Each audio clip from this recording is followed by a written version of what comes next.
میں 5 ٹائم نماز بھی پڑھتا ہوں, میں روزے بھی رکھتا ہوں, میں درود بھی پڑھتا ہوں, میں زکوٰۃ بھی دیتا ہوں, میرے کام سیدھے ہوتے نہیں ہیں, میری دعائیں قبول ہوتی نہیں. وہ برابر میں میرا پڑوسی ہے, ایک وقت کی نماز پڑھتا نہیں ہے, کام سارے اس کے الٹے ہیں, کاروبار اس کا ترقی کر رہا ہے, گھر اس کے بن رہے ہیں, یہ کیا ماجرا ہے؟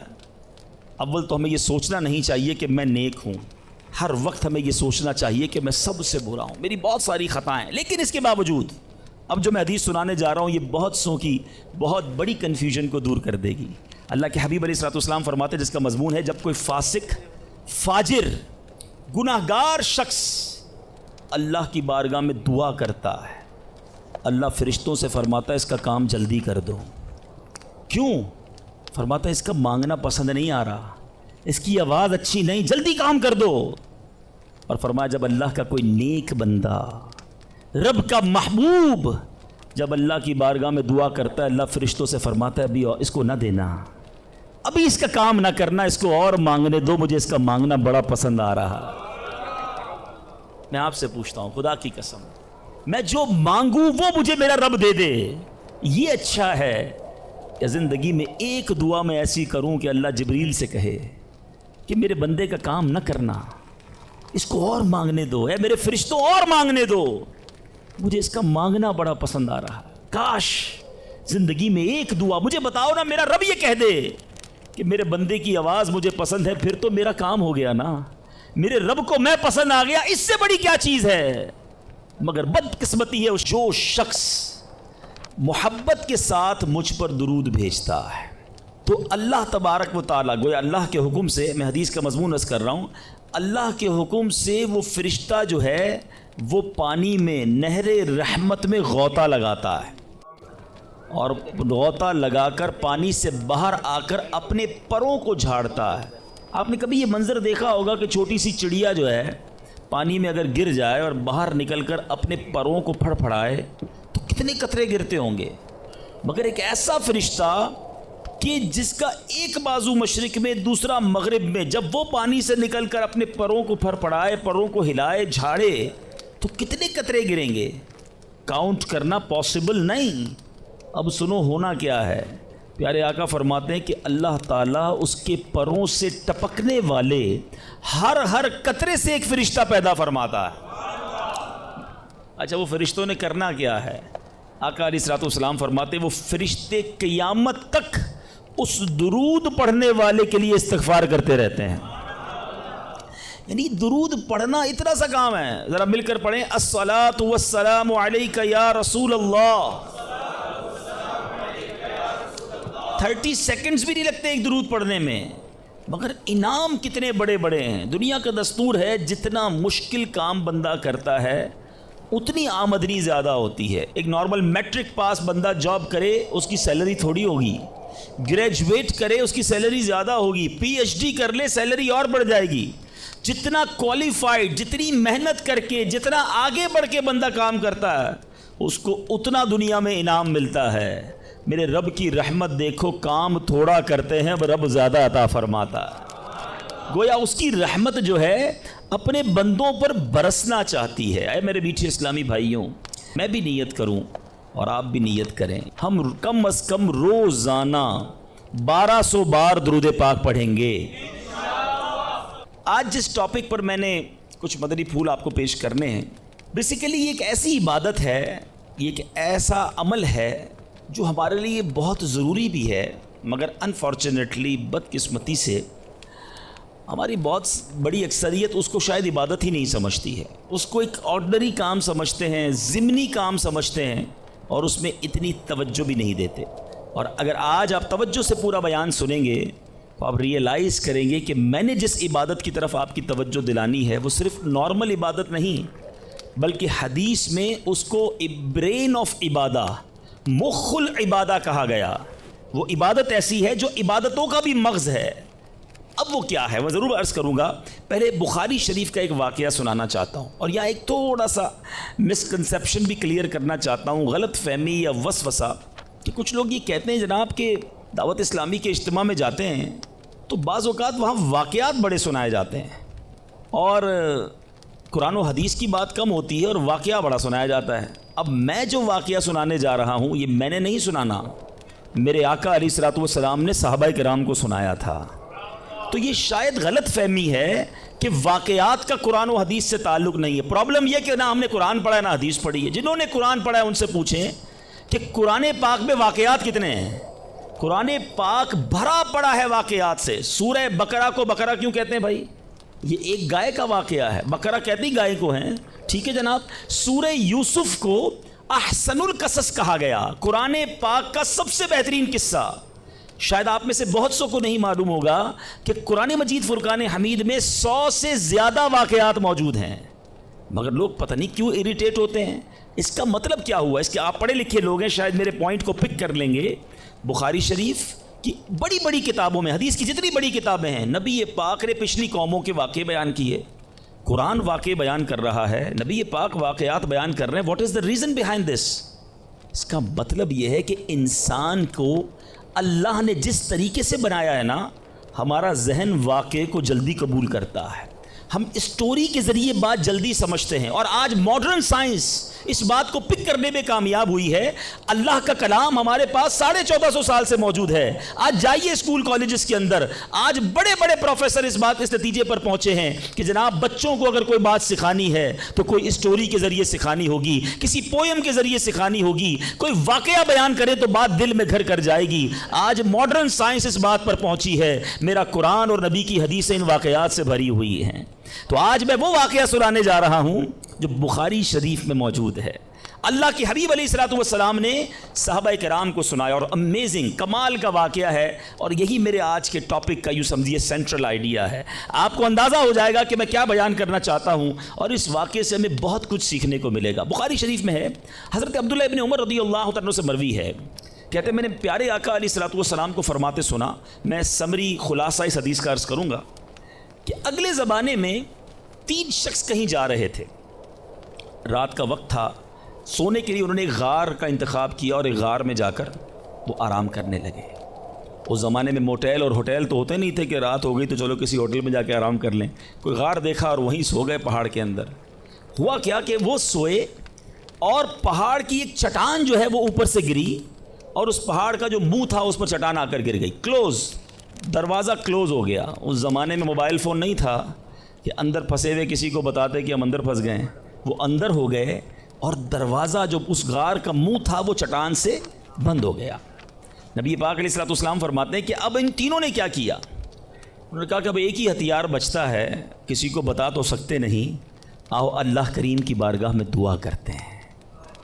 دعا مومن کا ہتھیار ہے. یہی میرا آج کا ٹاپک ہے. دیکھو بخاری شریف کی حدیث میں آقا فرما رہے ان تینوں نے کام کیا کیا. پھنس گئے تھے, کوئی چارہ نہیں تھا, اللہ کو پکارتے ہیں. تینوں نے فیصلہ کیا ایسا کرتے ہیں. تینوں نے کوئی زندگی میں اچھا کام کیا ہونا تو اس اچھے کام کا وسیلہ پیش کر کے اس اچھے کام کے صدقے سے اللہ کی بارگاہ میں دعا مانگتے ہیں. بخاری شریف کی حدیث سے یہ عقیدہ کلیئر ہو رہا ہے کہ وسیلے سے دعا مانگی جا سکتی ہے. اچھا جناب, پہلے بندے نے کیا کیا؟ اللہ کی بارگاہ میں دعا کی کہ یا اللہ میرے والدین بہت بوڑھے تھے, جب میں جنگل سے بکریاں چرا کر لاتا تو دودھ دو کر سب سے پہلے اپنے والدین کو پلاتا, اس کے بعد اپنی بیوی اور اپنے بچوں کو پلاتا. اے اللہ ایک دن ایسا ہوا کہ میں دودھ دھو کر آیا, لیٹ ہو گیا, آیا تو والدین سو گئے تھے, بچوں کو بھوک بھی لگی تھی, مگر میرے عشق نے, ادب والدین نے گوارا نہ کیا کہ ماں باپ سے پہلے بیوی بچوں کو دودھ پلاؤں.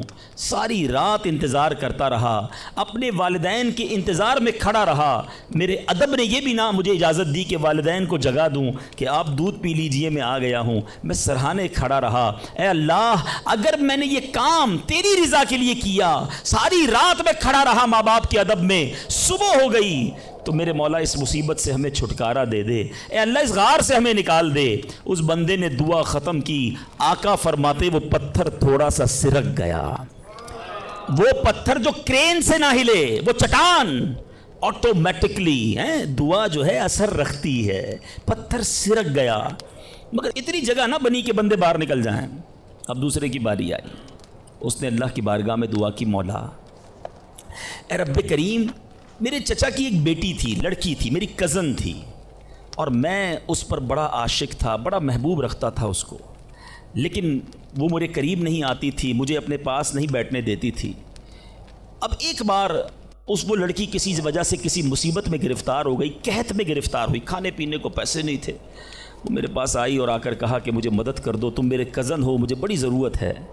اب چونکہ پہلے سے مجھے وہ پسند تھی، ارادہ برا تھا، تو میں نے اس لڑکی کو کہا ٹھیک ہے، جو تم مانگتی ہو میں دے دوں گا، مگر تم مجھے اپنا آپ حوالے کر دو، برا کام میرے ساتھ کرو۔ بیچاری مجبور تھی، میرے ساتھ وہ برائی کے لیے تیار ہو گئی۔ یا اللہ، جب میں اس کے ساتھ قریب ہوا، وہ اللہ کی بندی مجھے کہتی ہے کہ اللہ سے ڈر اور ناجائز طور پر یہ کام نہ کر، میں تیرے لیے حلال نہیں ہوں۔ جب اس عورت نے، یہ لڑکی نے مجھے یہ بات کہی، کوئی اور دیکھنے والا نہیں تھا، میں اکیلا تھا، قابو تھا میرا اس عورت پر، مگر جب اس لڑکی نے مجھے تیرا خوف دلایا، اے اللہ فقط تیرے خوف سے میں پیچھے ہٹ گیا۔ اے میرے مالک، کام اکیلے میں کیا تھا، آج پھنس گیا ہوں، اگر یہ کام میں نے تیری رضا کے لیے کیا ہے، اے رب کریم آج اس مصیبت سے نکال دے۔ وہ پہاڑ تھوڑا اور سرک گئے، وہ چٹان اور سرک گئی۔ آقا فرماتے ابھی بھی اتنی جگہ نہ بنی کہ بندے باہر نکل جائیں۔ اب تیسرے بندے کی باری تھی، ہاتھ اٹھائے، اللہ کی بارگاہ میں عرض کی کہ یا اللہ، میں نے ایک بار کچھ کام کیا، چند مزدوروں کو مزدوری پہ رکھا، کام کر کر ایک مزدور ایسا تھا جو مزدوری لیے بغیر چلا گیا، بھول گیا اپنا جو حق تھا وہ لینا، بھول گیا، چلا گیا۔ اے رب کریم، جب وہ بندہ چلا گیا، میں نے اس کے پیسے کاروبار میں لگا دیے۔ کچھ سالوں بعد وہ مزدور پھر آیا، آ کر کہتا ہے میری مزدوری باقی رہ گئی تھی بھائی، میں لینا بھول گیا تھا، وہ پیسے مجھے دے دو۔ تو میں نے اس مزدور سے کہا کہ یہ تم اتنا بڑا ریوڑ جانوروں کا دیکھ رہے ہو، گائے بکریاں یہ سب تمہاری ہیں؟ اس نے کہا یہ ساری میری کیسے ہو سکتی ہیں؟ کہا بھائی جو تمہارے پیسے تھے میں نے کاروبار میں لگائے، کاروبار میں اللہ نے اتنی برکت ڈال دی ہے کہ یہ حصہ تمہارا ہے۔ وہ حیران ہوا، پریشان ہوا، یقین نہ آیا، مگر پھر جب میں نے کہا یہ تیرا ہی ہے، وہ مزدور سارے جانور لے گیا۔ اے میرے مالک، جو میں نے ایمانداری کی، میں نے امانت میں خیانت نہ کی، اگر یہ کام میں نے تیری رضا کے لیے کیا ہے، اے اللہ اس مصیبت سے جان چھڑا دے۔ حدیث کے الفاظ ہے وہ پہاڑ اور سرک گیا، اب اتنا راستہ بن گیا کہ وہ تینوں باہر نکل گئے۔ میٹھے میٹھے اسلامی بھائیوں، یہ میں پھر دوبارہ ریپیٹ کر رہا ہوں، not talking about from my self, میں اپنی طرف سے کوئی کسی کہانی کی بک سے آپ کو واقعہ نہیں سنا رہا، میں نے ایک حدیث پاک کی سب سے بڑی کتاب، اصح الکتاب بعد القرآن کہا جاتا ہے، صحیح ترین کتاب قرآن کے بعد جس کو کہا جاتا ہے وہ بخاری شریف ہے، میں نے نبی پاک کی حدیث آپ کے سامنے رکھی ہے، 3 باتیں سیکھنی ہیں اس میں سے، ٹھیک ہے؟ پہلا بندے نے کیا کام کیا؟ اللہ سے کیا عرض کی کہ والدین کا ادب کیا تھا، میرے مولا میں نے ماں باپ کی خدمت کی، اللہ کی بارگاہ میں یہ عمل کتنا مقبول ہوا کہ اس سے مصیبت دور کر دی گئی۔ میں ہر ٹاپک پر بہت دیر تک گفتگو کر سکتا ہوں، لیکن ظاہر ہے کہ مجھے ایک وقت کے اندر اپنا بیان کمپلیٹ کرنا ہے، میں بہت مختصر بات کر کے آگے بڑھ جاؤں گا۔ وہ لوگ جن کے ماں باپ حیات ہیں، خدا کی قسم یہ رب کی بہت بڑی نعمت ہے، ہمیشہ ان کی قدر کرنا۔ ماں باپ کا جو فرما بردار ہے وہ دنیا میں بھی کامیاب ہے اور آخرت میں بھی کامیاب ہے۔ ایک حدیث کا مضمون ہے، جس سے ماں باپ راضی اس سے اس کا رب راضی، جس کے ماں باپ اس سے ناراض اس سے اس کا رب ناراض۔ یاد رکھنا میرے بھائیوں، وہ میرے نوجوانوں جن کے ماں باپ حیات ہیں، ان کی قدر کرو، ان کی دعائیں لو، خدا کی قسم اس کو کامیابی سے کوئی نہیں روک سکتا جس کے ساتھ ماں باپ کی دعائیں ہیں، اور اس شخص کو بربادی سے کوئی نہیں روک سکتا جس کے ماں باپ اس سے ناراض ہیں۔ دنیا میں اور بہت سارے گناہ ہیں، ہر گناہ کی سزا، اس کا رزلٹ، اس کا عذاب جو ہے وہ بندے کو مرنے کے بعد پتہ چلتا ہے، مگر ماں باپ کی نافرمانی وہ گناہ ہے کہ جس کا عذاب بندے کو دنیا میں دکھایا جاتا ہے۔ جو ماں باپ کا نافرمان ہوتا ہے نا، اس کی اولاد دنیا میں اس کی نافرمان ہوتی ہے۔ آج آپ بہت سارے اسلام بھائی پرچیاں بھی دیتے ہیں، دعائیں بھی کرواتے ہیں، میں آپ کو ایک مشورہ دیتا ہوں، ادھر ادھر دعائیں مت کراؤ۔ جس کے پاس ماں ہے نا، اپنی ماں کے قدموں میں بیٹھ جاؤ، خدا کی قسم ماں دل سے دعا کر دے طوفان ٹل جایا کرتے ہیں۔ بھول گئے آپ کہ جنت میں موسیٰ کا پڑوسی بنا دیا اللہ نے، ایک کسائی کو ماں نے دعا دی تھی، اللہ نے موسیٰ کا جنت میں پڑوسی بنا دیا۔ تو ماں باپ کی ادب کریں، نافرمانی نہ کریں، دوسری بات بڑی اہم بات ہے، بڑے نوجوان بیٹھے ہیں یہاں پر، آج جو بے حیائی کا دور ہے، آج جو بدکاری کا دور ہے، آج جو سوشل میڈیا نے ہماری آنے والی نسلوں کو برباد کر کے رکھا ہے، فلموں نے، ڈراموں نے، ماڈرنزم نے، حیا ختم ہوتی جا رہی ہے۔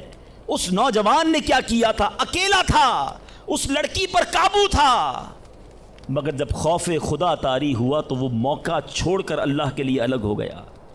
بتائیے آج ہمارا کیا حال ہے؟ نیک نمازی دکھنے والے بھی اکیلے میں جب ہوں، اللہ نہ کرے گناہ کا موقع مل جائے، کیا اب بندہ بچتا ہے؟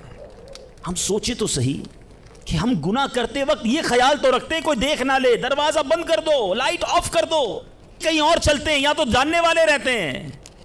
ارے جدھر جا رہے ہو ادھر کا رب کوئی اور ہے کیا؟ اللہ ہر حال میں دیکھ رہا ہے۔ کاش یہ جملہ میرے اور آپ کے دل پر نقش کر جائے، جب حرام کرنے کو جی چاہے، جب گناہ کرنے کو جی چاہے، جب بے حیائی کرنے کو جی چاہے، اے میرے نوجوانوں، نہ کرو اپنی نوجوانی کو برباد ان بے حیائیوں کے کاموں میں۔ یہ اللہ کو ناراض کرنے والا، جہنم میں جانے والا کام ہے۔ حفاظت کرو اپنی، شیطان کے واروں سے بچاؤ اپنے آپ کو۔ اور اس کی بڑی وجہ یہ سوشل میڈیا ہے، یاد رکھیے گا۔ پہلے نگاہ بہکتی ہے، پھر دل بہکتا ہے، پھر شرمگاہ بہکتی ہے۔ یہ امیر اہل سنت جو ہے نا، جو بانی دعوت اسلامی ہے، فاؤنڈر آف دعوت اسلامی، بیسیکلی یہ نباز ہیں۔ ان کو جتنی دنیا کی جو مزاج شناسی ہے وہ نعرہ کیوں لگاتے ہیں؟ اکثر نظریں جھکی رہیں گی۔ شاید بہت سو کو سمجھ نہیں آتا کہ یہ نیچی نگاہوں کی بات کیوں کرتے ہیں۔ آج کے دور میں جہاں ہر طرف بے پردگی ہے، ہم پاکستان کی ساری خواتین کو برقع نہیں پہنا سکتے، مگر اپنی نظروں کو تو نیچا کر سکتے ہیں نا، اپنی نگاہوں کو تو حیا کی چادر اڑا سکتے ہیں۔ تو خدا را اگر حرام سے بچنا ہے، گناہوں سے بچنا ہے، تو پہلے نگاہیں جھکائیے، پہلے آنکھوں سے حرام نہ دیکھیے۔ اور اب تیسری بات، اس حدیث میں جو بندے نے دعا کی تھی، تھوڑی سی مزدوری باقی رہ گئی، اور اس بندے نے مزدور کا حق کیسے ادا کیا کہ تھوڑے پیسوں کے لاکھوں واپس کیے۔ مگر آج کیا حال ہے؟ آج کوئی پیسے بھول جائے تو ہم کہتے ہیں چلو جان چھوٹی میرے ہو گئے ہیں۔ کاروبار میں، حساب کتاب میں اگلے کی مسٹیک ہے، ہمیں پتہ ہے کہ یہ غلطی کر رہا ہے، اس نے پیمنٹ دی تھی، لکھی نہیں ہے، مگر ہمیں معلوم ہوتے ہوئے ہم نہیں بتاتے۔ یار اچھا ہے بھول گیا، میرے ہو گئے نا، ہیں؟ کسی کا مال دباتے ہوئے نہیں سوچتے، کسی کے پیسے کھاتے ہوئے، قرضہ لے کر لوگ کہتے ہیں جاؤ وصول کر سکتے ہو تو کر لو۔ یاد رکھیے امام اہل سنت فرماتے ہیں جو کسی کے 3 پیسے جان بوجھ کر دبا لے، I'm not talking about millions rupees، آج لاکھوں روپے لوگ ہڑپ کر جاتے ہیں، ہزاروں ہڑپ کر جاتے ہیں۔ سنو، اعلیٰ حضرت فرماتے ہیں جو کسی کے 3 پیسے دبا لے، اس کو قیامت کے دن ان 3 پیسوں کے بدلے 700 با جماعت مقبول نمازیں دینی پڑ جائیں گی۔ کدھر سے لائیں گے ہم 700 نمازیں با جماعت مقبول؟ ایک ایک روپیہ لوگوں کا واپس کیجئے، بھول گیا ہے آپ جا کر لوٹائیے، یاد دلائیے اسے، ایسے معاف نہیں ہوگا۔ آج لوگ کہتے ہیں میرا بگاڑ ہی نہیں سکتا کوئی، ٹھیک ہے، آج آپ کا کوئی نہیں بگاڑ سکتا، بڑے روب والے ہیں، بڑا عہدہ ہے آپ کے پاس، آپ چودھری ہیں، آپ کسی علاقے کے بڑے ہیں، منسٹر ہیں، کونسلر ہیں، واٹ ایور، لیکن آج اگر وہ مظلوم آپ کا کچھ نہیں بگاڑ سکتا نا، یاد رکھنا کل اللہ مظلوم کے ساتھ ہوگا، قیامت کے دن مظلوم کا ہاتھ ہوگا اور ظالم کا گریبان ہوگا، اس دن حساب دینا پڑے گا۔ تو خدا را اگر زندگی میں کسی پر ظلم ہو گیا ہے، اگر زندگی میں کسی کا حق دبا لیا ہے، اسے نہیں پتا، اب جا کر لوٹائیے یا تو معاف کروائیے، ورنہ قیامت کے دن مہنگا پڑ جائے گا۔ بہرحال میں پھر آتا ہوں اپنے ٹاپک کی طرف، اور وہ میرا ٹاپک آج ہے دعا۔ تو پتہ چلا کہ دعا یہ مومن کا ہتھیار ہے، مگر آج بڑا عجیب معاملہ ہے کہ دعا میں ہمارا وہ کنسنٹریشن نہیں ہوتا، دعا میں وہ توجہ ہی نہیں ہوتی۔ ہم شاید نماز بھی پڑھ لیں، تلاوت بھی کر لیں، جب دعا کی باری آتی ہے ہم اس کام کو بڑا آرڈنری سمجھتے ہیں۔ ہم سمجھتے ہیں ٹھیک ہے امام صاحب دعا کرا رہے ہیں، ہم بھی آمین کہیں، کبھی ادھر دھیان ہے، کبھی ادھر دھیان ہے، خیال کہیں اور ہے۔ نہیں میرے بیچ اسلامی بھائی، ذرا دعا کی اہمیت سمجھو، دعا ہے کیا؟ دعا کس کی بارگاہ میں بات ہو رہی ہے؟ پتہ ہے آپ کو کس سے بات ہو رہی ہے؟ اللہ سے ڈائریکٹ بات ہو رہی ہے۔ دنیا میں کسی پرائم منسٹر، کسی صدر، کوئی بڑے بادشاہ سے بات کرنی ہو، ہمیں یہ پریولیج نہیں ملتا، ہمیں یہ آسانی تھوڑی کہ ہم ڈائریکٹ کسی سے بات کر لیں، اپوائنٹمنٹ لینا پڑتا ہے، ٹائم بڑی مشکل سے ملتا ہے، غریب آدمی کو تو ملتا بھی نہیں، بہت بڑی سورس بھی لگائیں، اچھا جناب 2 مہینے بعد آپ کی باری آئے گی, 2 منٹ بات کر سکیں گے آپ, 3 منٹ سے زیادہ بات نہیں کر سکیں گے. یعنی دنیا والوں کے پاس جا کر ٹائم لینا ڈیفیکلٹ. جو ساری کائنات کا مالک ہے, جو احکم الحاکمین ہے, جو رب العالمین ہے, ارے دنیا کا کوئی بندہ چاہے اس سے بات کرنا اٹھائے ہاتھ اور مانگنا شروع کر دے. کوئی اپوائنٹمنٹ نہیں, کوئی سیکرٹری نہیں, no buddy between you and your Allah. Direct Allah سے بات کرو جتنی کرنی ہے, اور ٹائم لمٹ بھی نہیں ہے. تم تھک سکتے ہو, تم اکتا سکتے ہو, رب کے خزانوں میں کمی نہیں ہے. اور کمال دیکھے دنیا کا, آج آپ دنیا والوں سے پیسے مانگیں, مثال دیتا ہوں, ہمارے ساتھ بھی ہوتا ہے, آپ کے ساتھ بھی ہوتا ہے, کوئی دوست ہو قریب بھی ہو, آ جائے یار کہ کسی مشکل میں ہوں بھائی مدد کر دو, ہم شاید مدد کر بھی دیں, یار بڑا کلوز ہے, رشتہ دار ہے, گرائی ہے. تھوڑے دیر بعد پھر آ جائے, یار دوبارہ چاہیے پیسے, پھنس گیا ہوں, مسئلہ حل نہیں ہوا. اب شاید جیب میں مشکل سے ہاتھ جائے, لیکن یار دوست ہے, چلو دے دو. تیسری بار آ جائے, یار یہ تو مانگنے والا ہو گیا ہے, بار بار آتا ہے. چوتھی بار آ جائے تو موبائل اس کا اٹھنا بند ہو جائے گا. 5ویں بار شاید ہم اس کا نمبر بھی بلاک کر دیں گے, چوکیدار کو بھی کہہ دیں گے اس کو قریب نہیں آنے دینا, یہ تو مانگنے والا ہو گیا ہے. یہ ہے دنیا. تم اپنے اچھے دوست, قریبی رشتہ دار سے 3-4 بار مانگ لو, وہ اب تم سے دور ہو جائے گا, تمہیں برا کہے گا. میرے رب کریم کی شان دیکھو, فرماتا ہے ادعونی استجب لکم, مجھ سے دعا مانگو میں تمہیں عطا فرماؤں گا. اجیب دعوت الداعی اذا دعانی, میں دعا مانگنے والے کی دعا قبول کرتا ہوں جب وہ مجھے پکارے. اللہ اکبر, اللہ تعالیٰ زیادہ مانگنے والوں سے زیادہ محبت فرماتا. ایک اور عجیب بات بتاؤں کہ اللہ تبارک و تعالیٰ ان بندوں سے ناراض ہوتا ہے. دنیا میں ہے کوئی ایسا سخی, کریم دیکھو میرا مالک, جو نہیں مانگتا رب اس سے ناراض ہوتا ہے. شاعر لکھتے ہیں نا, تو کریم ہی جو ٹھہرا تو کرم کے کیا ٹھکانے, تو کریم ہی جو ٹھہرا تو کرم کے کیا ٹھکانے, تو نوازنے پہ آئے تو نواز دے زمانے. میں نے آپ کو قرآن کی کچھ آیات کے ذریعے یہ احساس دلایا کہ دعا کی اہمیت کیا ہے. اب آؤ میں آپ کو آپ کے نبی علیہ الصلوۃ والسلام کی کچھ حدیثیں بتاتا ہوں, کس طرح انکریج کیا. اللہ کے حبیب علیہ الصلوۃ والسلام نے کیسی حوصلہ افزائی فرمائی ہے دعا کے بارے میں. اللہ کے حبیب علیہ الصلوۃ والسلام فرماتے ہیں اللہ تعالیٰ کے نزدیک کوئی چیز دعا سے بزرگ تر نہیں ہے. اللہ کے نزدیک سب سے بزرگ چیز وہ دعا ہے, اور دعا کو حدیث میں مخ العبادہ, عبادت کا مغز کہا گیا. ٹاپ آف دا لسٹ جو عبادت ہے نا وہ دعا ہے. مگر آج دعا کی طرف توجہ ہی نہیں ہے. ہم تو سمجھتے ٹھیک ہے مانگ لی, نہیں مانگی. ارے دعا نہ مانگنے والوں سے رب ناراض ہوتا ہے, اور جو جتنا مانگتا ہے رب اس سے اتنا خوش ہوتا ہے. میرے میٹھے اسلامی بھائیوں, اللہ فرماتا ہے, سنو حدیث قدسی ہے, اے فرزند آدم تو جب تک مجھ سے دعا کرتا رہے اور میرا امیدوار رہے گا, میں تیرے گناہ کیسے ہی ہو معاف فرماتا رہوں گا, اور مجھے کچھ پرواہ نہیں ہے. جب تک مانگو کہ رب عطا فرمائے گا. اب ہم بڑے نادان ہیں, پرابلم یہ ہم بڑی جلدی مچاتے ہیں. یار اتنے دنوں سے دعا کر رہا ہوں, مسئلہ ہی حل نہیں ہو رہا ہے. میں نے دعا کی یا اللہ کاروبار میں برکت دے دے, کل بھی 5,000 کی بکری ہوئی, آج بھی 5,000 کی, کوئی اضافہ نہیں ہے.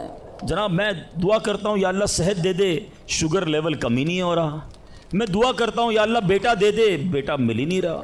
میں انشاءاللہ اور بھی باتیں اس میں عرض کروں گا, میں صرف ابھی اس حدیث کو کلیئر کر دیتا ہوں. میں آپ سے پوچھنا چاہتا ہوں, آپ نے دعا کی کہ یا اللہ میرے کاروبار میں برکت دے دے, آپ کی جو سیل تھی وہ ایز اٹ از رہی, لیکن آپ کی دکان میں آگ لگنے والی تھی, آپ کی دکان میں ڈکیتی ہونے والی تھی. آپ نے دعا مانگی, اللہ نے اس بلا کو روکنے میں لگا دیا. سچ بتاؤ پیسے تھوڑے بڑھ جاتے اچھا تھا, یا دکان میں آگ نہ لگی یہ بڑا کرم ہو گیا. میں نے گھر سے نکلنا تھا, میرا ایکسیڈنٹ ہونا تھا, ٹانگ ٹوٹنی تھی, میں نے اللہ سے دعا کی تھی یا اللہ بیٹا دے دے, وہ دعا کو کنورٹ کیا گیا, میری ٹانگ بچ گئی, میرا ایکسیڈنٹ بچ گیا. بتاؤ یہ اللہ کی مہربانی نہیں ہے؟ پرابلم پتہ ہے کیا ہے, ہمیں دنیا والوں پر سب پر بھروسہ ہے, ہمیں اللہ پر بھروسہ نہیں ہے. ہم سمجھتے پتہ نہیں دعا قبول کیوں نہیں ہوتی ہے. دعا کے آداب میں لکھا ہے کہ اللہ اس بندے کی دعا قبول نہیں فرماتا جو دعا کی قبولیت میں جلدی مچاتا ہے, جو کہتا ہے جلدی قبول ہو جائے, بس آج ہی قبول ہو جائے. اچھا پھر لوگ شکوے بھی بڑے کرتے ہیں, یار میں نے جمعے کے دن بھی دعا کی، مزار پہ جا کے بھی دعا کی، بزرگوں سے بھی دعا کرائی، کسی نے کہا کعبے کو دیکھ کر پہلی دعا کرو وہ قبول ہوگی، کعبے پر بھی چلا گیا، میں مدینے بھی گیا، میری دعا ہی قبول نہیں ہو رہی، میرا پرابلم ہی سولو نہیں ہو رہا۔ اب ذرا 2-3 حدیثیں سناؤں گا، یہ ساری غلط فہمیاں، یہ سارے مسکنسیپشن اگر آپ توجہ سے سنیں گے تو دور ہو جائیں گے۔ اللہ کے حبیب علیہ الصلوۃ والسلام فرماتے ہیں دعا بندے کی 3 باتوں سے خالی نہیں ہوتی، 3 میں سے کوئی ایک بینیفٹ لازمی ملتا ہے۔ آقا فرماتے ہیں یا تو اس دعا کے بدلے گناہ بخش دیا جاتا ہے، یا اس میں جو مانگتا ہے وہ مل جاتا ہے، دنیا میں جو مانگا وہ مل گیا، سیکنڈ یہ آپشن ہے۔ تیسرا فرمایا کہ اللہ اس کے لیے اس دعا کا ثواب جمع کر دیتا ہے۔ حدیث کے الفاظ ہیں جب بندہ قیامت کے دن جا کر اتنی ساری نیکیاں دیکھے گا، پہاڑ جتنی، تو عرض کرے گا مولا یہ کام تو میں نے نہیں کیے، کدھر سے ہوئے؟ ارشاد ہوگا یہ تیری وہ دعائیں ہیں جو دنیا میں قبول نہ ہوئی تھیں، اس کا ثواب ہم نے جمع کر دیا ہے۔ بندہ قیامت کے دن تمنا کرے گا کاش میری دنیا میں کوئی دعا ہی قبول نہ ہوتی، اتنا اجر، اتنا ثواب۔ تو اس کا مطلب کیا ہوا کہ دعا مانگتے وقت کنجوسی نہ کیا کرو، ایچ اینڈ ایوری ورڈ، ہر لمحہ آپ کا دعا میں عبادت ہے، اور یہ آپ کے نامہ اعمال میں بڑھوتری کا سبب ہے۔ دعا میں یہ نہ سوچا کرو کہ پتہ نہیں کیا ملنا ہے، نہیں ملنا، یقیناً ملنا ہے۔ اب دوسری حدیث سنو اور ایمان تازہ ہوگا۔ اللہ کے حبیب علیہ الصلوۃ والسلام فرماتے ہیں جس کا مضمون ہے کہ جب کوئی فاسق، فاجر، گناہ گار دعا کرتا ہے، بعض اوقات یہ بھی خیال آتا ہے شیطان ہے نا، یار میں 5 ٹائم نماز بھی پڑھتا ہوں، میں روزے بھی رکھتا ہوں، میں درود بھی پڑھتا ہوں، میں زکوٰۃ بھی دیتا ہوں، میرے کام سیدھے ہوتے نہیں ہیں، میری دعائیں قبول ہوتی نہیں، وہ برابر میں میرا پڑوسی ہے، ایک وقت کی نماز پڑھتا نہیں ہے، کام سارے اس کے الٹے ہیں، کاروبار اس کا ترقی کر رہا ہے، گھر اس کے بن رہے ہیں، یہ کیا ماجرا ہے؟ اول تو ہمیں یہ سوچنا نہیں چاہیے کہ میں نیک ہوں، ہر وقت ہمیں یہ سوچنا چاہیے کہ میں سب سے برا ہوں، میری بہت ساری خطائیں، لیکن اس کے باوجود اب جو میں حدیث سنانے جا رہا ہوں یہ بہت سو کی بہت بڑی کنفیوژن کو دور کر دے گی۔ اللہ کے حبیب علیہ الصلوۃ والسلام فرماتے ہیں جس کا مضمون ہے جب کوئی فاسق، فاجر، گناہ گار شخص اللہ کی بارگاہ میں دعا کرتا ہے، اللہ فرشتوں سے فرماتا ہے اس کا کام جلدی کر دو۔ کیوں؟ فرماتا ہے اس کا مانگنا پسند نہیں آ رہا، اس کی آواز اچھی نہیں، جلدی کام کر دو۔ اور فرمایا جب اللہ کا کوئی نیک بندہ، رب کا محبوب جب اللہ کی بارگاہ میں دعا کرتا ہے، اللہ فرشتوں سے فرماتا ہے ابھی اس کو نہ دینا، ابھی اس کا کام نہ کرنا، اس کو اور مانگنے دو، مجھے اس کا مانگنا بڑا پسند آ رہا۔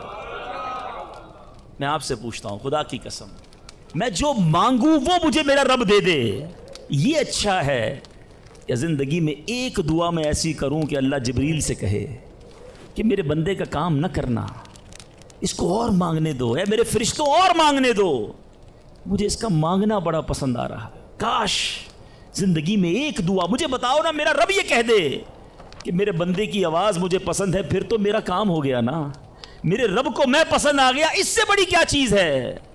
مگر بدقسمتی ہے اس شخص کے لیے جو اللہ کی بارگاہ میں شکوہ کرتا ہے کہ میرا کام نہیں ہو رہا، میری دعا قبول نہیں ہو رہی۔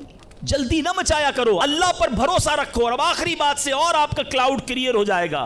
وہ لوگ جو کہتے ہیں پتہ نہیں میرے مسئلے حل کیوں نہیں ہو رہے، میں اللہ کی بارگاہ میں اتنا دعا کرتا ہوں مسئلہ حل نہیں ہوتا۔ سنو، اب میں آپ کو ایک لاجیکلی مثال دیتا ہوں یا عقلی مثال دیتا ہوں۔ آپ والد ہیں، آپ میں سے بہت سارے والد ہوں گے، کئی بڑے بھائی ہوں گے، آپ نے بچے پالے ہیں یا کئی ابھی بھی بچے والے ہیں۔ میں آپ سے سوال کرتا ہوں، آپ کا چھوٹا بیٹا ہو، اسمال چائلڈ، بیمار ہو جائے، گلا خراب، فلو، شدید کھانسی، اب وہ بچہ آپ سے ضد کرے کہ ابو جان میں نے آئس کریم کھانی ہے، میں نے ٹھنڈا شربت پینا ہے، کھانسی بھی ہو رہی ہے، بتائیے آپ پلائیں گے اس کو؟ جواب دیجئے۔ سب منع کر رہے ہیں نہیں پلائیں گے نا؟ اچھا اب وہ بچہ رونا شروع کر دے، آپ کے بالکل سامنے بیٹھے چیخے مار رہا ہے، رو رہا ہے، آپ کا ایک دوست بھی ساتھ بیٹھا ہے، وہ ابھی آیا، دیکھا بچہ رو رہا ہے آئس کریم کے لیے، باپ کہہ رہا ہے نہیں کھلاؤں گا۔ اب دوست کیا کہے گا؟ یار کیسے والد ہو، بچہ رو رہا ہے کھلا دو نا آئس کریم، اس کو پتہ نہیں ساری بات۔ تو آپ اس کو کیا رپلائی دیں گے؟ آپ کہیں گے میں والد ہوں، مجھے پتہ ہے بچے کو کب کیا دینا ہے، ابھی آئس کریم کھلا دوں گا تو گلا خراب ہو جائے گا، یہ اور بیمار ہو جائے گا، اس کو آئس کریم دینا اس سے محبت نہیں ہے، دشمنی ہے۔ ایسا ہی ہے؟ ذرا بات میرے ساتھ رہیے گا۔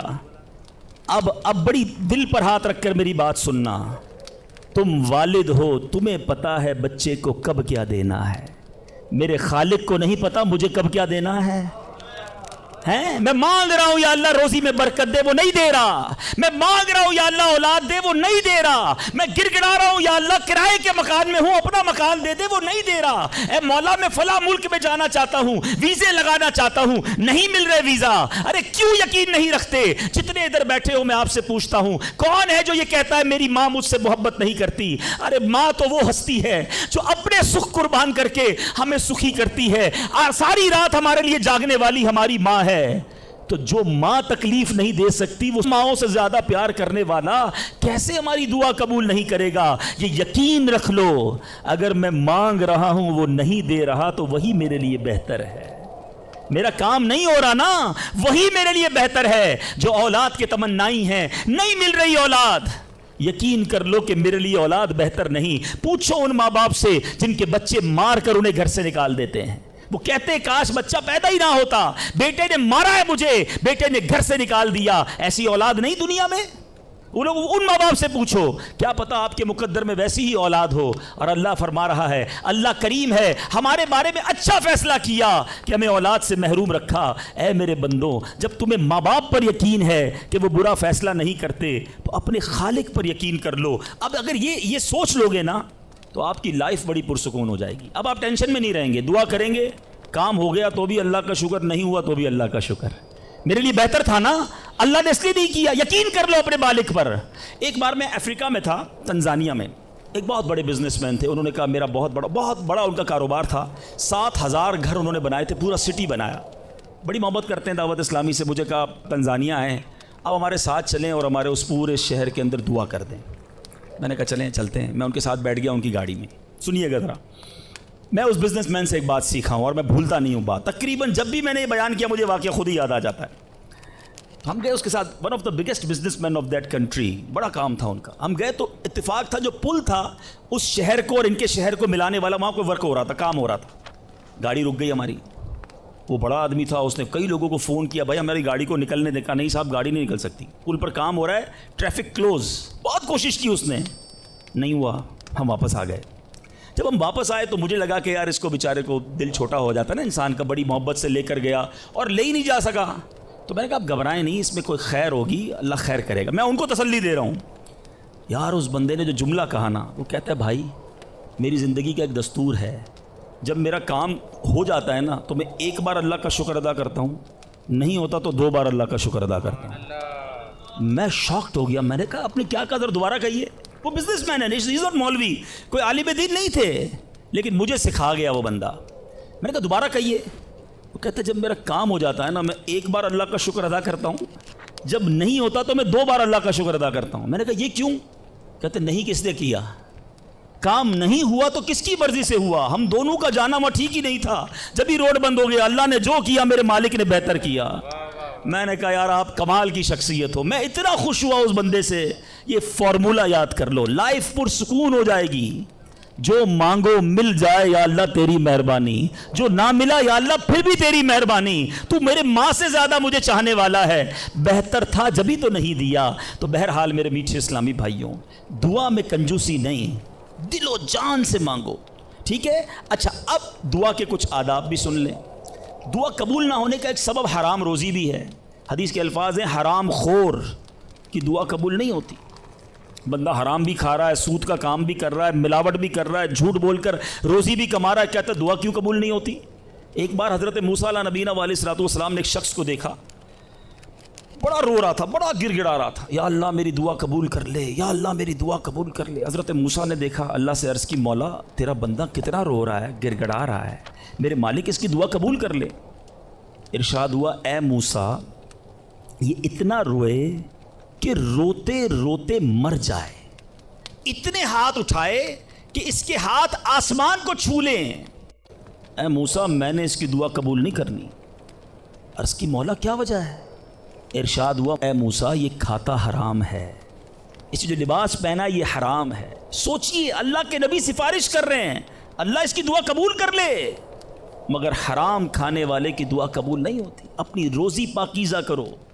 آپ میں سارے چاہتے ہیں نا مستجاب الدعوات بن جائیں. مستجاب الدعوات کے معنی کیا ہے؟ جس کی ساری دعائیں قبول ہوں. سب چاہتے ہو نا؟ حضرت سعد بن ابی وقاص نے پیارے آقا سے سوال کیا، کیا بیوٹیفل کویسچن کر لیا، ہمارے کام سیدھا ہو گیا. آقا سے عرض کی یا رسول اللہ میں مستجاب الدعوات بننا چاہتا ہوں. آئی وانٹ ٹو بی اے مستجاب الدعوات. نبی پاک نے کوئی لمبا چوڑا، آپ کو تو پورا سلیبس دیا جاتا ہے نا، پی ایچ ڈی کرنا ہے تو اتنی کتابیں پڑھو، ایم بی بی ایس کرنا ہے تو اتنی کتابیں پڑھو، لیکن مستجاب الدعوات تو کمال ہو گیا نا. اس سے بڑی ڈگری ہے کوئی؟ جو دعا مانگو وہ مل جائے. کوئی بڑا سلیبس نہیں دیا نبی پاک نے، اتنے سال روزے رکھو، اتنی تلاوت کرو، اتنے سجدے کرو، اتنے طواف کرو. سنو، ایک لائن میں میرے آقا نے جواب دے دیا. فرمایا اے سعد اپنے لقمے پاکیزہ کر لو تو مستجاب الدعوات ہو جاؤ گے. That's it. غذا پاکیزہ ہو، آپ کی دعائیں قبول ہونا شروع ہو جائیں گی. ایک اور بڑی اہم بات جو مسٹیک کر جاتے ہیں وہ کیا ہے کہ ہم دعا کے اندر فوکس نہیں کرتے. یاد رکھیں اللہ غافل دل کی دعا نہیں سنتا، یاد رکھیے گا. مثال کے طور پہ ہم دعا کرتے وقت آمین، ابھی ادھر دیکھ رہے ہیں آمین آمین آمین، بات اللہ سے کر رہے ہو اور دھیان کہیں اور ہے. اس کو میں آپ کی اگزامپل دیتا ہوں. آپ میں سے کئی ٹیچرز بیٹھے ہوں گے، پروفیسر بیٹھے ہوں گے، سیٹھ بیٹھے ہوں گے، والد بیٹھے ہوں گے. آپ کا اسٹوڈنٹ آپ کے سامنے بیٹھا ہے، آپ کا بیٹا آپ کے سامنے بیٹھا ہے، آپ کا ماتحت آپ کے سامنے بیٹھا. آپ اس کو بڑا کوئی بات سمجھا رہے ہیں، بیٹا دیکھو یوں کرنا یوں کرنا ہے. وہ کبھی ادھر دیکھے، کبھی ادھر دیکھے، کبھی موبائل نکال لے. کیسا لگے گا آپ کو؟